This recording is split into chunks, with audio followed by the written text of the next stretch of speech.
The Himalayan kingdom of Nepal was until recently one of the least explored parts of Asia. It was only in the early 1950s that outsiders were able to travel in that kingdom. At that time, I began the anthropological exploration of Nepal by a study of the Sherpas who live in the area of Mount Everest in Khumbu. Today, this eastern region of Nepal is very well known through the many mountaineering expeditions and also many tourists who travel from Kathmandu to Khumbu. But the whole northwestern part of Nepal is still an almost unexplored area, particularly the area of Humla in the extreme northwest. In 1972, I traveled from Jumla up to Rara, then a place called Simikot, and finally up to the Tibetan border, where the last village is Yari. Yari lies on a trade route which connects Nepal with Taklakot, a Tibetan market town, today of course controlled by the Chinese. And along this trade route, caravans of Tibetans and Nepalese move down along the Karnali River and into the middle ranges of Nepal to a place called Dulu, and then from Dulu even lower down to Surkhet, and then finally to the Indian border. This film begins in Dulu, which in the 14th and 15th century was an important historic center. Today, Dulu is a place without any political importance, but it used to be one of the main centers of the Malla kingdom, which throughout the 13th century extended over western Nepal, as well as the Tibetan regions Purang and Guge. Stone pillars line many of the ancient roads constructed in Malla times. Yet the Hindu peasants who live among these relics of the past know little of their origin. But the names of the kings who ruled over this far-flung domain are engraved on a stone slab in Sanskrit characters.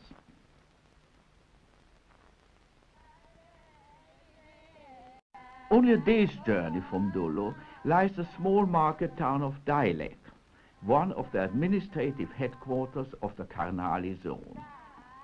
The narrow streets of the town contain numerous shops, and in the marketplace, villagers and townspeople exchange their produce. Without motorable roads, Dailek has not much contact with the rest of Nepal, but a pagoda-style Hindu temple recalls the architecture of Kathmandu. The middle ranges to the north of Dailek, rising to 10,000 feet, are the home of high-caste Hindus. Many of them trace their ancestry to Rajput princes. Driven from their Indian homeland by Muslim invaders, they settled in the Himalayan valleys and became rulers over the local population. Above flights of irrigated terrace fields lies Kalikot, the ancient center of a line of Thakuri rulers stretching back over 12 generations.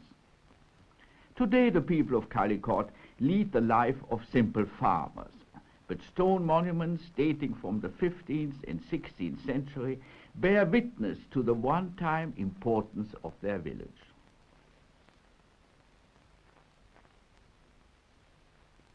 Most villages lie on the hill slopes high above the river valleys, but occasionally there is an isolated house built close to a path frequented by travelers. Here the women make a small income by selling food and home-brewed beer.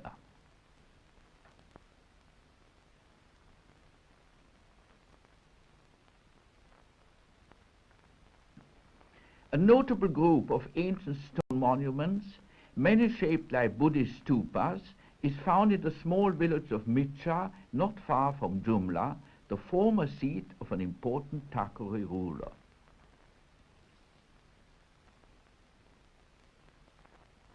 We do not know why the kings of Jumla erected so many monuments on a single site, but there can be no doubt that at one time Micha must have been an important ritual center. The monuments are 300 to 400 years old, and the roughly carved inscriptions are in a form of Sanskrit. Many of the carvings on the stone pillars depict Buddhist symbols similar to those appearing on Tibetan paintings. When the Malla kingdom crumbled, Buddhism declined in the region of Jumla. Today this area is exclusively Hindu, and the Buddhist monuments mean little to the present population.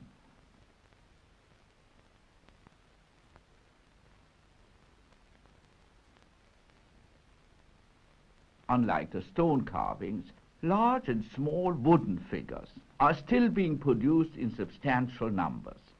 Among the most characteristic motifs are warriors on horseback. They show that the idea of mounted warriors has still a place in the local folk memory.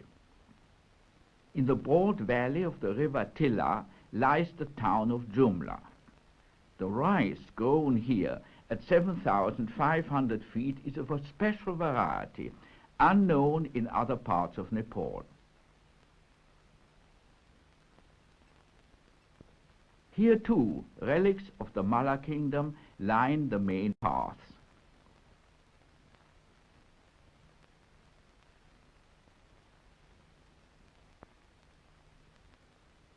The majority of the village population consists of Thakuris and Kshetris. Despite their high status in the caste system, they are hard-working farmers.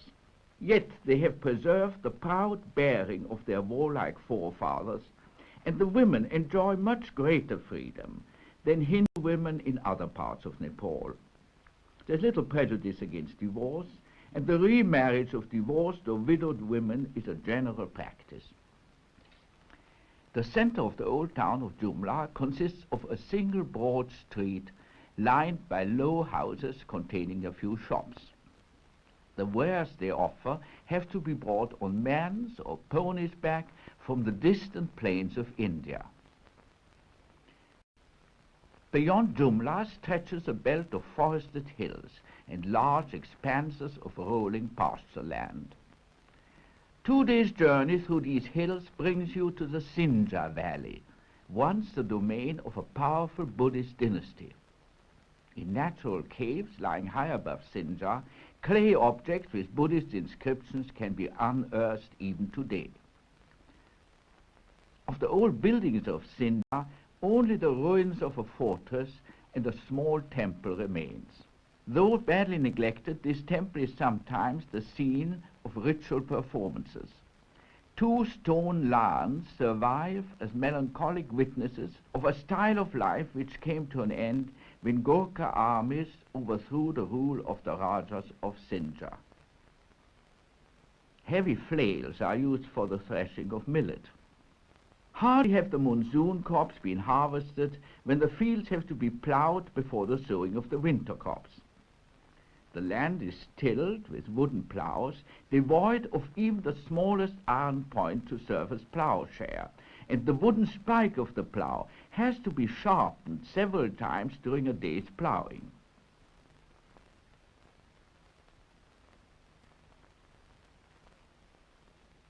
The double cropping of the land demands ample manuring. A mixture of cattle manure, leaves and pine needles is spread all over the field. The spreading of the manure is women's work, and women also wield the iron hoes which are used to break up the hard clods of earth thrown up by the plough. While only men do the actual ploughing, by far the greatest part of the agricultural work is done by women. When the crops grow, they will do the weeding, and finally take their full share in the harvesting. At the end of the day's work, a man shoulders the light wooden plough and carries it to the village.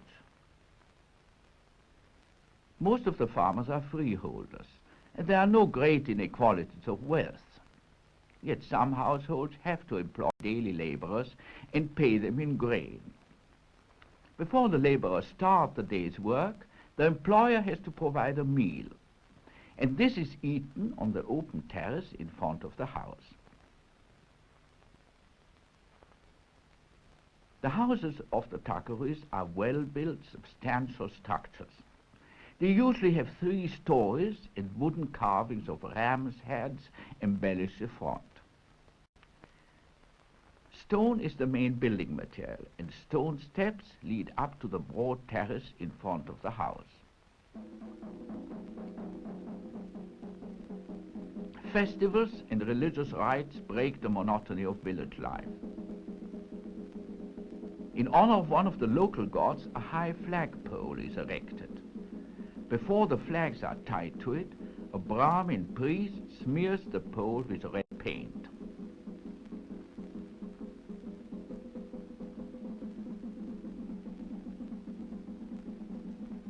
The shrine of the god lies above the village, and on the flat roof of a nearby house, men of Thakuri caste are dancing and singing. Slowly and sedately, they shift around, with virtually no variations to the dance steps. And in their monotonous chant, the same phrases are repeated again and again.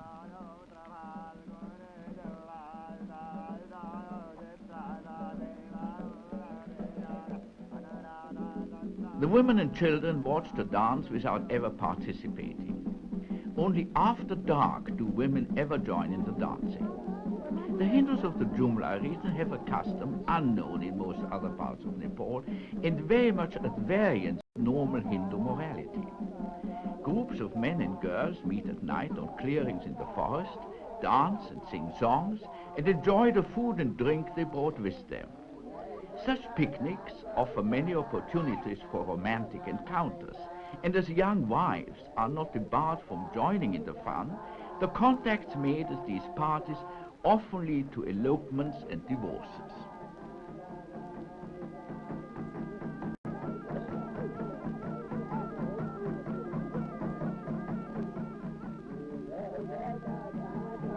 Drumming is an occupation of untouchables, and untouchable musicians function at all social and religious ceremonies. Untouchables may act also as shamans or spirit media. In Sinja, there are several of these shamans, and here they perform a ritual which culminates in their possession by gods. Purposely induced ecstasy is one of the means by which the people of Sinja, like many other Nepalese, establish contact with gods and spirits. In the state of trance, the shaman becomes a vehicle of a divinity who speaks to the people through the shaman's mouth. Constant drumming and the harsh blaring of pipes helps to induce an ecstatic trance. As the shaman abandons himself to the rhythm, his movements become wilder and wilder, and the excitement communicates itself to others in the crowd. One after the other of the shaman's assistants falls into trance and joins in his ecstatic dance. The capacity of being possessed by a god is not confined to members of any particular caste. Thakuris and even Brahmins can become shamans, but at this rite in Sinja, the shamans are all untouchables. When they are in trance, their own low status is suspended and they are regarded as a manifestation of a god. The possessed men cling tightly to each other and sometimes ride on each other's shoulders. This seems to symbolize the action of the gods who use human beings as their mount and vehicle, just like a rider uses a horse. The onlookers see the shamans not as their co-villagers, who in daily life follow the ordinary occupation of cultivators, but as manifestations of powerful deities.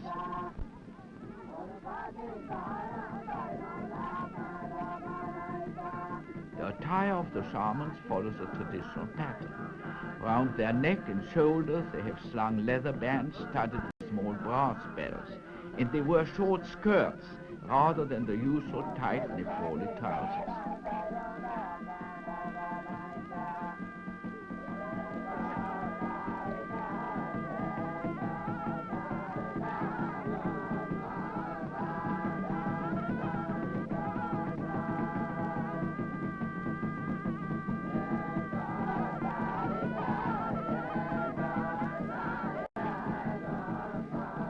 The ritual leads up to the moment when the shaman turns oracle and answers questions asked by members of the crowd. The assumption is that a god or spirit speaks through his mouth.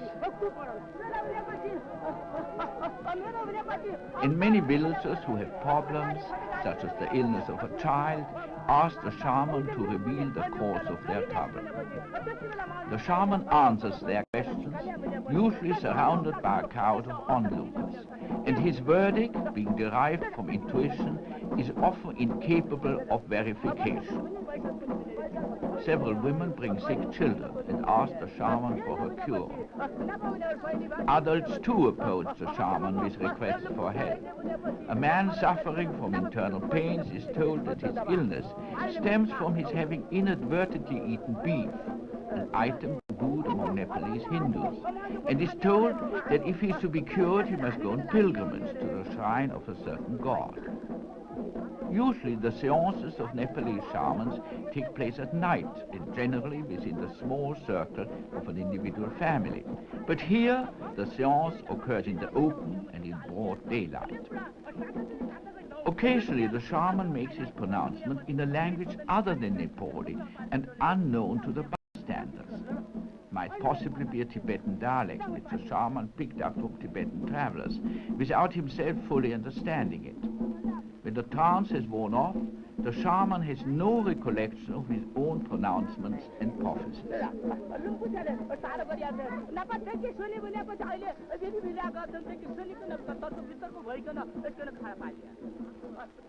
Journey to the north of Sinjar lies Lake Rara, recently renamed Lake Mahendra, after the late King Mahendra, the first Nepalese monarch ever to visit this remote part of the kingdom. Villages overlooking the lake are frequently visited by Bhotia traders carrying salt on the backs of their yak. The inhabitants of Rara village are the descendants of Thakuris from Jumla, ousted from their former domains. At Rara they found a safe refuge, but the move to an altitude of close on 10,000 feet forced them to accept a more frugal lifestyle.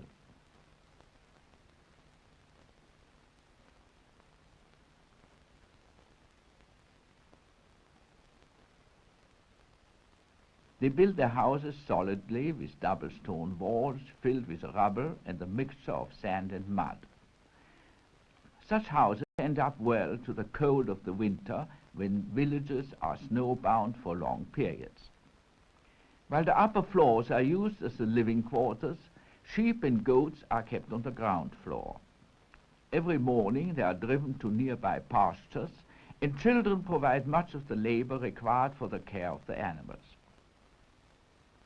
The Rara people are keen to maintain marriage alliances with families of equal status, and many marry their daughters to men of villages 10 or 12 days' journey away. Some 4,000 feet below the Rara lake lies the valley of the Mugu Karnali. The river is too large and too turbulent to be forded or crossed by boats. A rope bridge is the only means of getting men and loads across.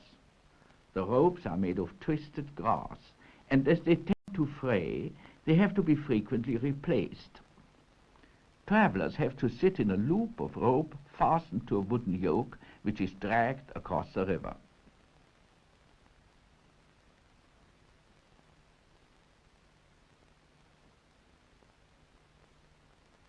In the mountainous area north of the Karnali, villages are few and far between, and travelers have often to camp on the roadside and prepare their meals on open fires.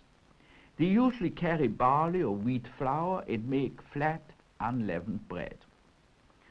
Here the villagers are surrounded by terraced fields yielding crops of millet and amaranth, a small grain of bright red color usually eaten as porridge. In the region north of the Mugu Karnali, Mongoloid racial features increase in frequency. The people speak Nepali and claim to be Chetris, but Tibetan influence is unmistakable in the style of dress and ornaments.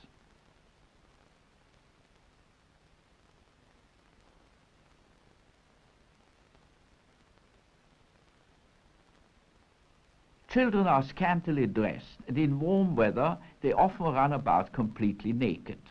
But such clothes as they do wear are woven from local wool. Sheep are shorn twice a year, but wool is not the only material used for the production of textiles. The fiber of the bark of a shrub is also used for spinning thread, and such fiber thread is the raw material for the production of various textiles.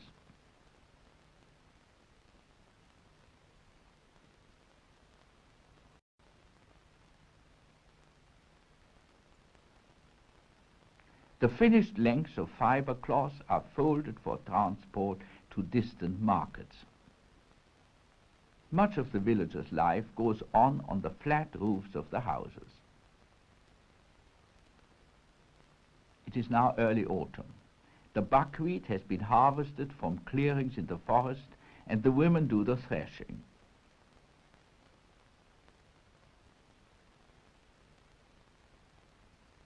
Many of the plots cleared of forest are irregular and full of stones. Ploughing with poorly trained bullocks is hard work, but it has to be done immediately after the buckwheat harvest in order to prepare the soil for the winter crops. Above 9,000 feet, dense rainforest covers the steep slopes, the trees festooned with moss. Higher still, pine trees take over from the deciduous forest.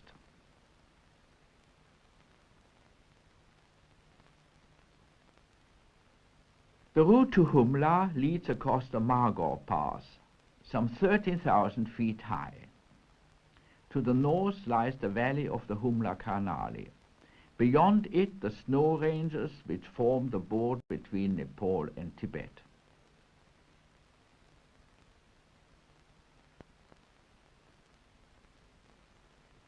On the height of the pass, porters rest beside their loads and use the time for some mending of their footwear. From the Margor Pass it is 3 days to Simikot, a large flat ledge lying at an altitude of about 10,000 feet. It is intensively cultivated by the inhabitants of several nearby settlements of Chetris. In early October, buckwheat and several varieties of millet, as well as oilseeds, are ripening, and the women are busy with the harvest, singing as they cut the millet ears with small sickles.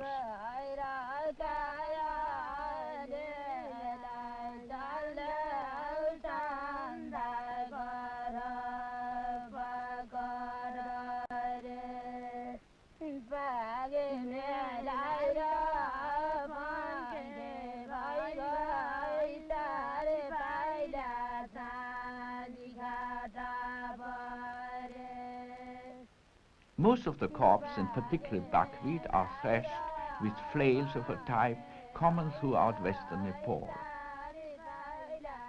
Another method is the treading out of grain with bare feet. This is employed for the threshing of the delicate ears of amaranth and some small millets.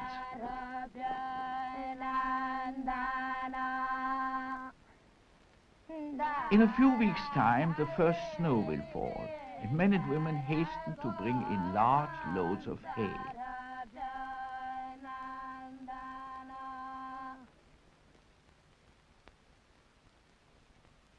They are used from childhood to balancing the huge loads, and have no difficulty in negotiating the notched logs which serve as ladders.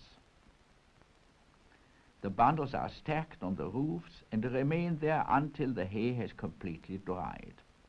Such stores of cattle fodder are essential because villages and pastures may be snowbound from late October until April.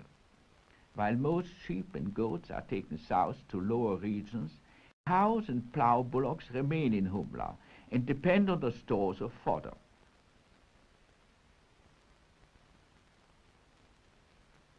In the high valleys to both sides of the Humla Karnali lie villages inhabited entirely by Tibetan-speaking Bhotias. Here too the flat-roofed houses are built close together so that the villagers can move from one roof to the other. Newly dyed woolen cloth is spread out in the sun, and bundles of hay brought from the surrounding hill slopes are untied. The hay is then scattered all over the rooftop in preparation for storage. A daily task of the women is the pounding of grain, for all food grain has to be husked before it can be cooked or ground to flour. There are several large stone mortars in the village of Yakha, and women and girls bring their own pestles and the grain they want to pound. After the pounding, the grain is winnowed with the help of winnowing fans. Throughout the day, various activities are going on in the open verandas and on the flat roofs. Bhotias wear high cloth boots, and many men are skilled in making such boots. The soles of uncured leather are sewn to the woolen uppers.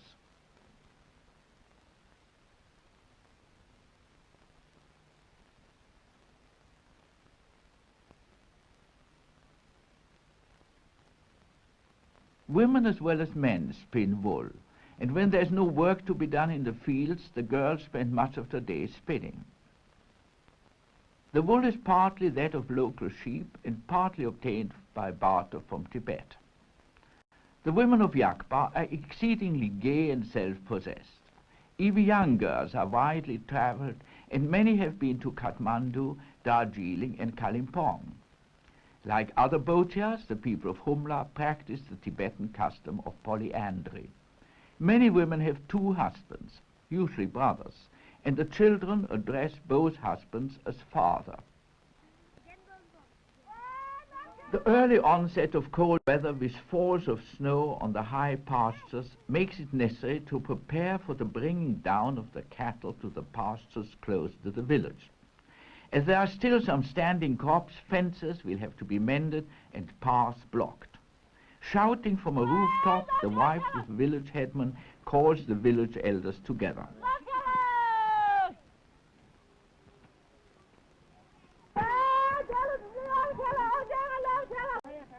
The elders assemble and sit in a semicircle to discuss the arrangement for the moving of the cattle. Opinions are divided. There's a good deal of argument in which the women join with gusto.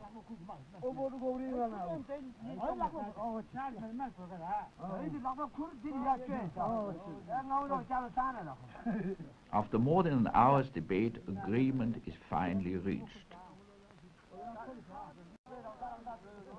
The people of Yakpa also worship various tribal deities, and here a sheep has been killed and is being cut up. The heart and liver will be roasted and offered to the god. The village guardian then mixes buckwheat flour with water and prepares a dough suitable for making sacrificial figures. These are similar to the conical torma used in Buddhist ritual. 13 of these figures are prepared. They are decorated with spike-like pieces of dough put into a brass dish and then placed on a crude stone altar.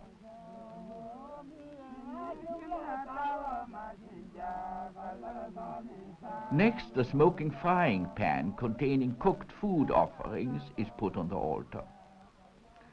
Before the final rite, the priests wash their faces.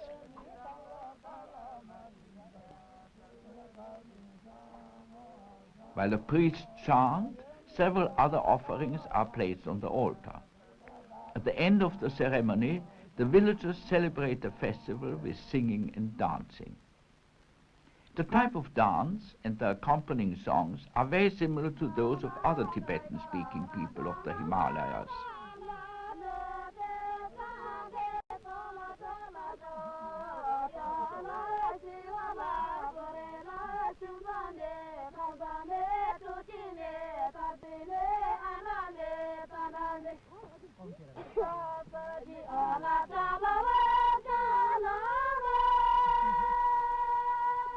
Bhutia girls enjoy great freedom, and there is complete equality of the sexes.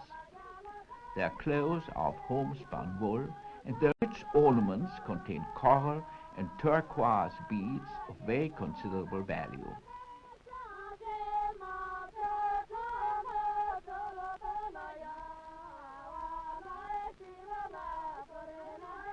Many Bhutia communities have two settlements, one in a relatively sheltered valley and one close to the high pastures. During the summer and early autumn, the people of Dinga live in this settlement at an altitude of close on 12,000 feet. The houses are well built, and the flat roofs are the scene of many domestic activities.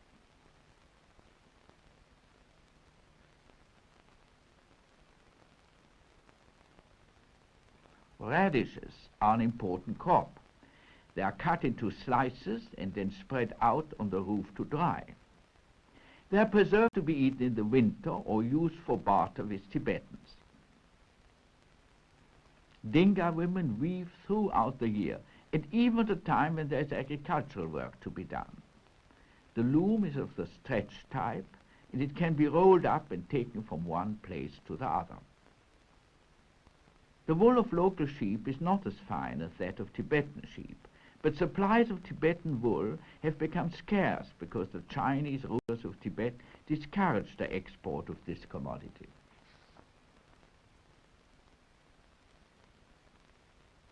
The raising of livestock is an essential factor in the economy of all inhabitants of Humla, and its importance increases in proportion to the altitude of settlements and the diminishing agricultural production. Yak are bred from 10,000 feet upwards and are kept exclusively by Bhutias. They are bred not only for their milk and meat and their carrying capacity in high and rugged country, but also for the crossing with common cattle. The resulting hybrids command high prices among the Bhutias' Hindu neighbors, and the breeders themselves value the cows for their high milk yield and use the bulls as pack animals and for plowing. Next to the breeding of yak, the Bhutias of Humla pay great attention to the raising of sheep and goats. They are of vital importance as the only pack animals which can negotiate the routes to the middle ranges and endure the hot climate of the lower country, where yak cannot be used. The pastoral economy of the Humla Bhutias inevitably involves seasonal moves between regions of different altitudes, and this is facilitated by the possession of alternative houses within easy reach of grazing grounds above the tree line. In the autumn, Bhutias move with their herds to their villages in the lower valleys, where the animals find grazing when the higher pastures are already affected by frost.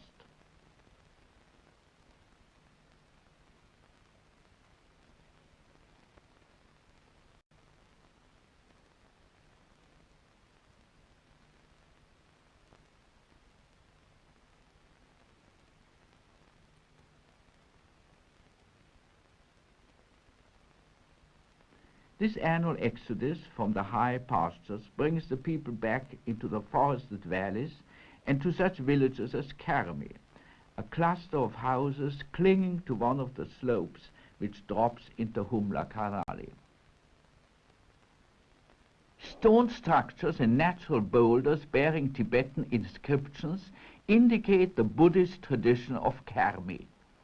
Even the foreheads of yak skulls are incised with sacred formulae. The women carrying water from the spring have to pass these religious monuments several times a day, and as they do so, they automatically murmur a brief prayer.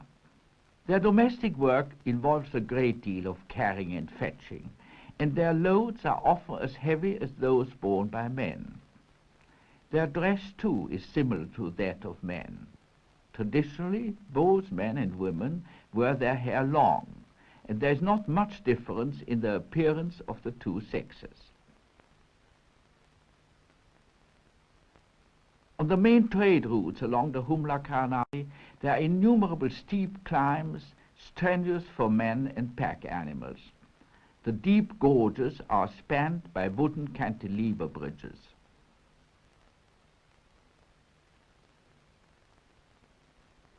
One of these bridges lies on the approach to the Buddhist temple of Mugu. This temple had fallen into neglect until a Tibetan reincarnate Lama took an interest in its restoration. The Lama, whose reputation had spread throughout the Bhotia community of Humla, had inspired the local population to give their labor free. The roof has to be virtually remade. Earth and sand are drenched with water and then steadily pounded till the resultant plaster forms a rain-resisting cover. While the rebuilding was in process, the statues and ritual objects had been set up in a tent. With the building of the temple nearly completed, the reincarnate Lama has ordered their return to the temple, and this is the occasion for a solemn ceremony. Among the statues is one of Guru Rinpoche, the patron saint of the Nyingmapa order, and he is followed by lamas carrying a whole library of hand-printed books. White ceremonial scarves to be draped over the statues are prominently carried in the procession.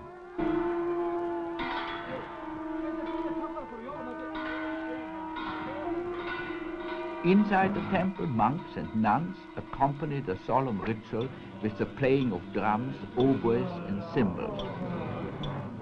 Offerings and butter lamps have been set out on the altar, and the monks prostrate themselves before the images. Though Mugu is a small village, some 36 lamas and nuns have gathered for the inauguration of the newly restored temple.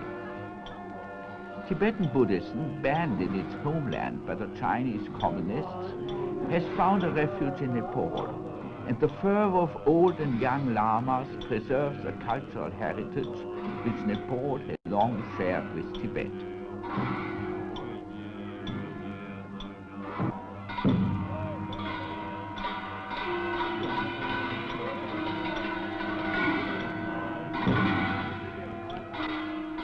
From the newly restored temple of Mugu, it is only one day's journey to R.A.I, the last village before the Tibetan border. In the regions of high altitude, caravans of yak are a usual sight. Prayer flags flying on the roofs of the houses of R.A.I are visible signs of the Buddhist faith. Like other Bhojas of Humla, the villagers are Tibetan in speech, culture and appearance. The harvest of the barley, the main crop of R.A.I, is just over, and there's great activity on all the threshing floors.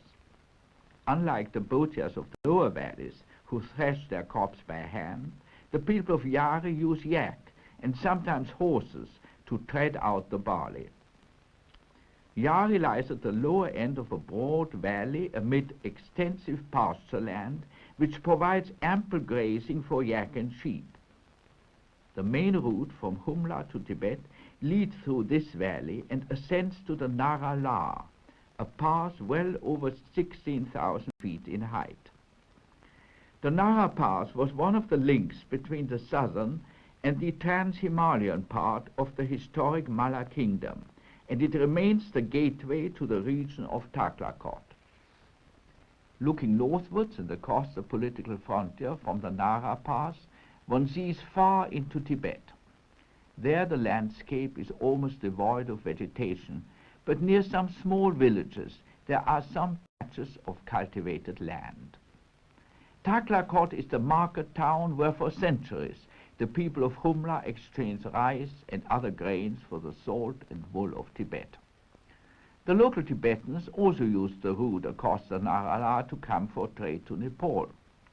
For some years, Tibetan traders were not allowed to leave Tibet with their caravans of yak or sheep, but now the restriction imposed by their Chinese rulers have been relaxed, and Tibetans from the vicinity of Taklakot can once again cross over into Nepal. A large flock of Tibetan carrier sheep and goats are arriving at the approaches to Yari. They are of a long-haired variety, different from the sheep and goats bred in Nepal. The Tibetans who have come with them store the bags of salt in the houses of friends and trade partners. They have come to barter the salt for the rice, wheat and barley which the Yari people obtain from the lower regions of Nepal. But they cannot dispose of all the salt at once, because there are not yet sufficient supplies of grain at Yari. The older traders wear traditional Tibetan dress, but the young men sport Chinese caps and Mao buttons. Many of the Tibetan traders have friends and kinsmen in Yari, and they are offered hospitality whenever they come. The hostess prepares tea and churns it with butter and salt.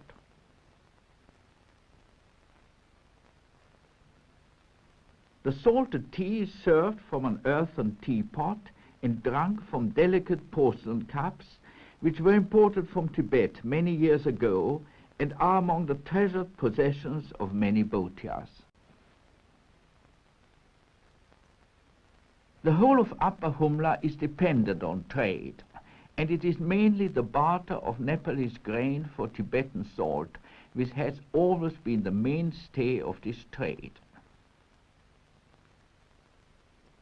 The people of the high Limi Valley, which adjoins Humla to the north, regularly go to Taklakot, and the salt they obtain there is carried on the backs of yak.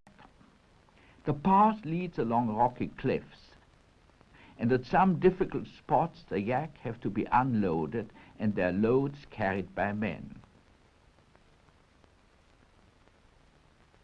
With so many obstacles, the progress of such a caravan is slow, and it may be held up altogether by an unseasonable fall of snow. The snowfall in which the caravan was caught near the village of Karmi lasted only 2 days, but in late October it was unexpected, and it upset the travel arrangements of many traders. Passes were blocked earlier than usual, and this compelled caravans to make long detours. The boys of Karmi celebrate the first fall with a game of snowball. At a time of the year when snow soon melts in the sun, the flat roofs have to be cleared before the melting snow seeps into the house.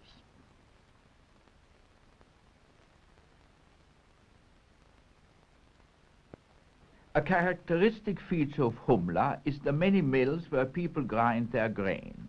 They are arranged in series with water flowing through channels and wooden ducts from one mill to the next.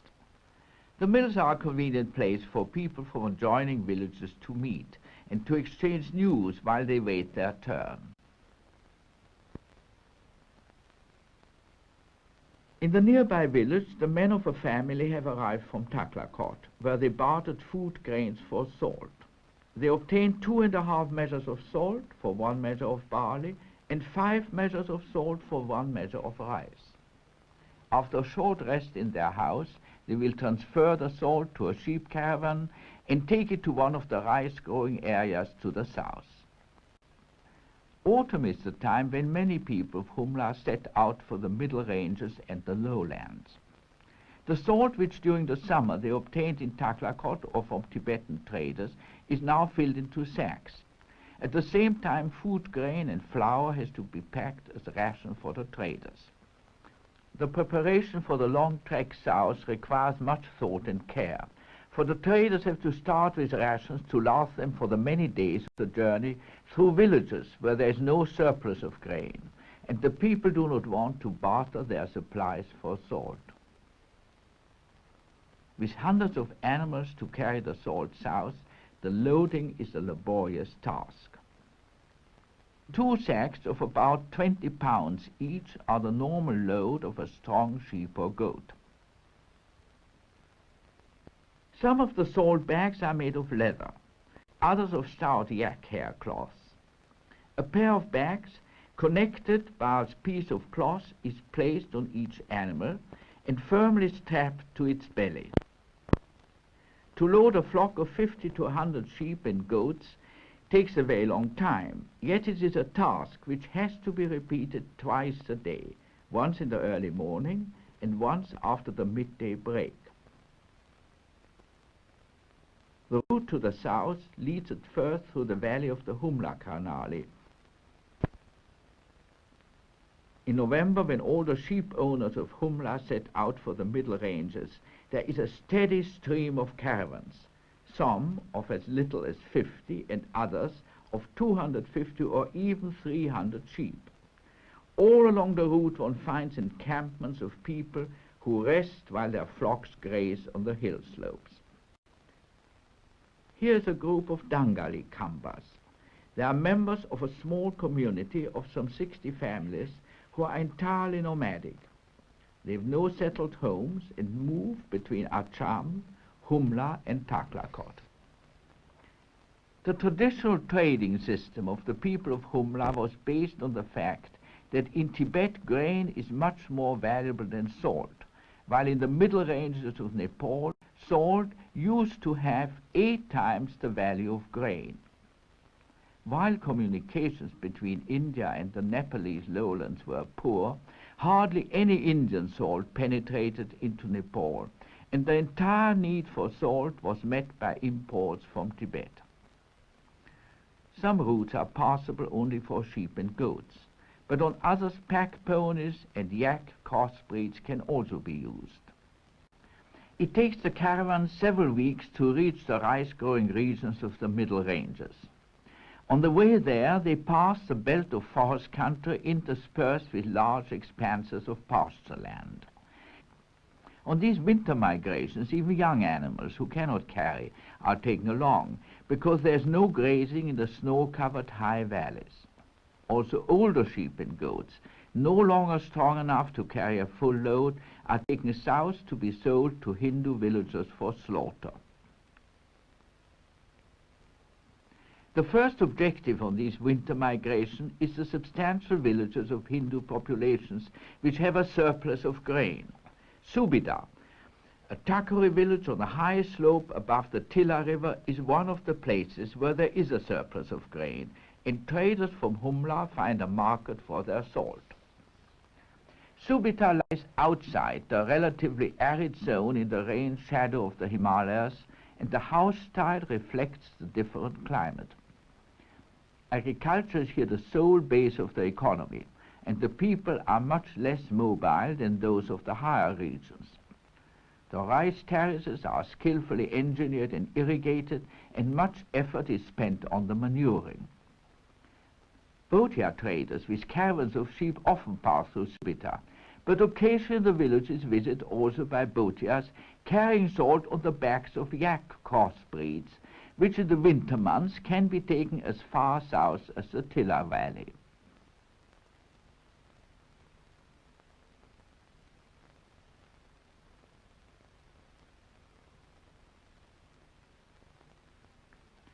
The profits the traders of Humla can make have recently declined. Even a generation ago, they bartered salt in the middle ranges for 8 times the volume of rice, but today the barter rate is only 1 to 1. Yet the seasonal nomadism is a way of life which the people of the highlands cannot easily abandon. Sheep and goats must be taken to regions free of snow where they find pasture during the winter, and the herdsmen are used to camping wherever there is suitable grazing for their flocks. There they spend their days spinning and weaving, and many of the blankets produced on their portable looms are sold to the villagers of the lower regions. As the caravans from the high valleys approach the lowlands, they converge with another flow of seasonal migrants. Many Brahmins, Thakuris and Chetris from villages in the middle ranges also move southward to avoid the cold of the winter and to find better grazing for their cattle.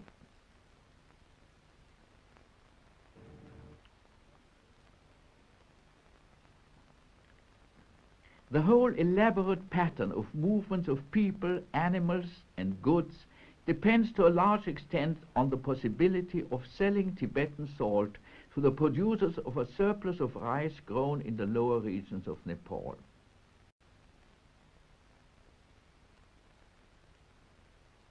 If the needs of these agricultural populations were to be met entirely by supplies of cheap Indian salt, the whole system would break down.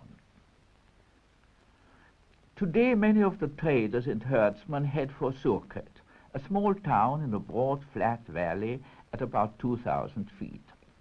Until a few years ago, this valley was infested with a malignant type of malaria and was habitable only during the winter. But when in the 1960s an anti-malaria program eradicated the disease, people moved into the valley, and within a few years a small market town had grown up. On the flat fields outside the town of Surkhet, Bhotias from the higher ranges are camping throughout the winter, grazing their large herds of horses. Many of them are Khambas from some villages northeast of Jumla. The men dress mainly Nepalese style, but the women wear their traditional Tibetan style clothes and ornaments. In their camp outside Surkhet, they behave exactly as they do in their home village, and they have no feeling of inferiority vis-à-vis the townspeople of Surkhet.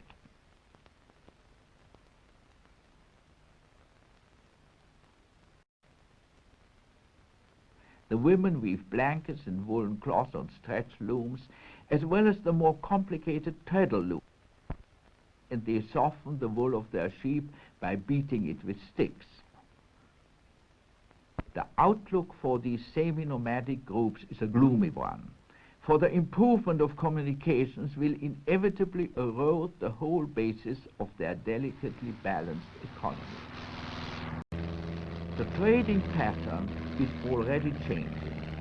Light planes taking 2 hours to Jumla from Kathmandu can carry goods more cheaply than the cost of the 3-week trek over rugged country. And in Kathmandu, the political center of the kingdom, people know little of the distant mountain regions in the extreme west of Nepal. Amid the historic buildings of their ancient city, they are absorbed in their own affairs and in the celebration of the innumerable rituals and festivals which are a feature of life in Kathmandu and the neighboring town of Pastoral. Colorful crowds composed of members of many castes and ethnic groups jostle each other in narrow streets and in the courtyards of temples where Hindu and Buddhist deities are worshipped side by side.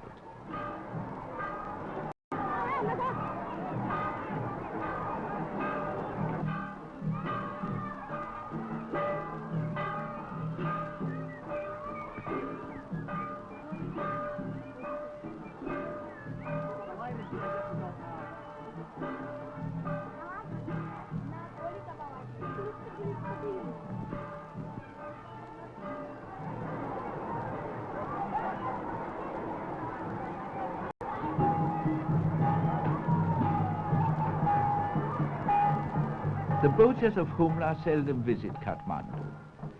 There is a world of difference between their tranquil life in the high mountains and the bustling crowds of the capital. Yet, the city dwellers of Kathmandu and the mountain dwellers of Humla are both characteristic strands in the complex fabric of the civilization of Nepal.